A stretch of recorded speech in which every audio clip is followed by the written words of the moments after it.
ஸ்ரீ குருபியோ நமஹ. எல்லோருக்கும் நமஸ்காரம். இன்று ஆடி வெள்ளிக்கிழமை. ஆடி வெள்ளியை முன்னிட்டு உங்களிடம் ஒரு கேள்வி. அம்பாள் என்று உங்கள் முன்னால் தோன்றி ஒரே ஒரு வரம் கேள் என்று சொன்னால் நீங்கள் என்ன கேட்பீர்கள்?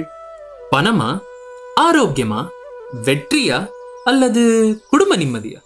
ஆனால் அபிராமி பட்டர் சொல்கிறார், இவை எல்லாவற்றையும் விட பெரிய வரம் ஒன்று இருக்கிறது. யாருடைய அழுத்தத்திற்கும் அடிபணியாமல் மனசாட்சியோடு வாழும் வலிமைதான் அது.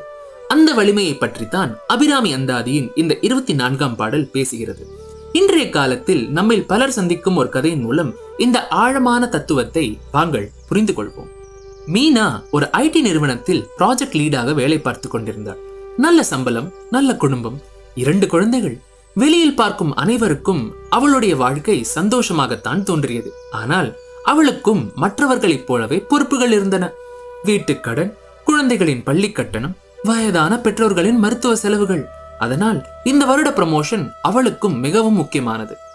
ஒரு நாள் மாலை அவளுடைய மேலாளரிடமிருந்து ஒரு வாட்ஸ்அப் மெசேஜ் வந்தது. கிளைண்ட் சாட்டிஸ்பாக்சன் ரிப்போர்ட் ரெடி ஆயிடுச்சா? சில நெகட்டிவ் ஃபீட்பேக்களை மட்டும் ரிமூவ் பண்ணிடு, இல்லனா ப்ராஜெக்ட் ரேட்டிங் குறைஞ்சிரும், ப்ரமோஷனுக்கும் ரொம்பவே இம்பாக்ட் ஆகும். மீனா அந்த மெசேஜை மீண்டும் மீண்டும் பார்த்தாள். அது பெரிய மோசடி போல் தெரியவில்லை. யாருடைய பணத்தையும் திருடவில்லை. ஒரு சில கமெண்ட்ஸை மட்டும் மறைக்க வேண்டும், அவ்வளவுதான். பலரும் அதை சாதாரண விஷயமாகவே நினைத்திருப்பார்கள். ஆனால் அந்த கமெண்ட்ஸில் கிளையண்டின் உண்மையான கருத்துகள் இருந்தன. அதை மறைப்பது உண்மையை மறைப்பது தானே. அன்று இரவு அவளால் தூங்க முடியவில்லை. படுக்கையில் படுத்திருந்தாலும் மனம் அமைதியாக இல்லை. மொபைலில் மீண்டும் ஒரு மெசேஜ், டன் என்று அவளின் மேலாளரிடமிருந்து. சிறிது நேரம் கழித்து ப்ளீஸ் டூ இட் டுடே என்று மற்றொரு மெசேஜும் வந்தது. அவளுடைய மனதில் 2 குரல்கள் கேட்டன. ஒரு குரல் சொன்னது, இது எல்லாரும் சேர்ந்துதானே, ஒரு தடவை பண்ணிட்டா ஒன்னும் ஆயிடாது என்று அந்த குரல் சொன்னது.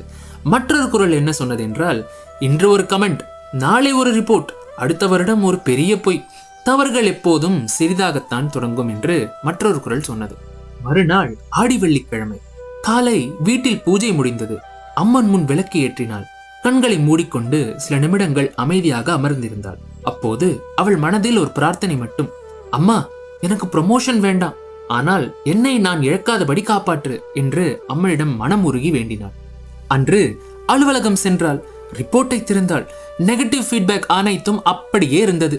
ஒரு வார்த்தையையும் மாற்றவில்லை. ஒரு கமெண்டை கூட டெலீட் செய்யவில்லை. எப்படி இருந்ததோ அதை அப்படியே அனுப்பிவிட்டாள். அடுத்த சில வாரங்கள் அவளுக்கு மிகவும் கடினமாக இருந்தது. அவள் எதிர்பார்த்த ப்ரமோஷன் கிடைக்கவில்லை. அவளுக்கு பதிலாக வேறொருவர் ப்ரமோஷன் பெற்றுவிட்டார். அலுவலகத்தில் சிலர் அவளை பார்த்து சிரிக்க கூட ஆரம்பித்தார்கள்.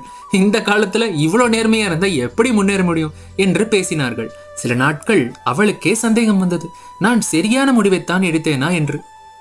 3 மாதங்கள் கழித்து அந்த கிளைண்ட் நிறுவனம் ஒரு பெரிய ஆடிட் நடத்தியது. பல ப்ராஜெக்ட் ரிப்போர்ட்ஸ் ஆய்வு செய்யப்பட்டன. அப்போது ஒரு அதிர்ச்சியான உண்மை வெளிவந்தது. பல ப்ராஜெக்ட் மேனேஜர்ஸ் கிளைண்டின் நெகட்டிவ் ஃபீட்பேக்களை மறைத்து பொய்யான பர்ஃபார்மன்ஸ் ரிப்போர்ட்டை அனுப்பியிருந்தார்கள். மாதக்கணக்கில் நடந்து கொண்டிருந்த அந்த விஷயம் இப்போது முழுமையாக வெளிச்சத்திற்கு வந்தது. இந்த செயலால் நிறுவனத்தின் நம்பகத்தன்மை கேள்விக்குறியாக்கப்பட்டது. ஒரு வாரத்திற்குள் தகவல்களை மறைத்த சில ப்ராஜெக்ட் மேனேஜர்ஸை பணி நீக்கம் செய்தார்கள். சிலரின் பல வருட கெரியர் ஒரே ஒரு மெயிலில் முடிந்துவிட்டது. ஆடிட் டீம் மீனாவின் ரிப்போர்ட்டை திறந்து பார்த்தது. அதில் எந்த தகவலும் மறைக்கப்படவில்லை. நெகட்டிவ் ஃபீட்பேக் கூட அப்படியே இருந்தது. எல்லாமே உண்மையாக இருந்தது. ஒரு வாரம் கழித்து கிளையண்டின் சீனியர் டைரக்டர் நேரடியாக மீனாவிற்கு வீடியோ கால் செய்தார். அவர் சொன்ன வார்த்தைகள் மிகவும் அருமையானது. மீனாவால் வாழ்நாள் முழுவதும் மறக்க முடியவில்லை. When everyone was trying to protect the numbers, you chose to protect the truth. This is what real leadership looks like என்று மீனாவை மிகவும் பாராட்டினார். சில மாதங்களுக்கு பிறகு அதே கிளைண்ட் நிறுவனம் பரிந்துரை செய்து மீனாவுக்கு சீனியர் லீடர்ஷிப் ரோல் வழங்கப்பட்டது. இந்த முறை அவளுக்கு கிடைத்தது ஒரு பதவி உயர்வு மட்டுமல்ல, ஒரு நம்பிக்கை, ஒரு மரியாதை, ஒரு அடையாளம். அதைத்தான் அபிராமி பட்டர் சொல்கிறார், பணியேன் ஒருவரின் பத்மபாதம் பணிந்த பின்னே என்று. இந்த பொருள் என்னவென்றால், நான் யாரையும் மதிக்க மாட்டேன் என்பதல்ல. பயம், பேராசை, பதவி, பணம் இவற்றுக்காக என் மனசாட்சியை விற்க மாட்டேன் என்பதே. ஒருவன் அம்பாளின் திருவடியை பற்றி கொண்டால் உலகத்தில் எல்லோரையும் வெல்ல வேண்டியதில்லை. தன்னையே இழக்காமல் இருந்தால் போதும். மணியே, மணியின் ஒலியே, ஒளிரும் மணி புனைந்த அணியே,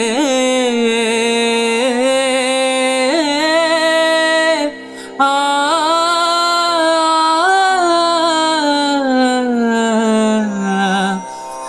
அணியும் அணிக்கழகே அணுகாதவர்க்கு பிணியே பிணிக்கு மருந்தே அமரர் பெருவிருந்தே பணியேன் ஒருவரை நின் பத்மபாதம் பணிந்த பின்னே நின் பத்மபாதம் பணிந்த பின்னே அம்மா அம்மா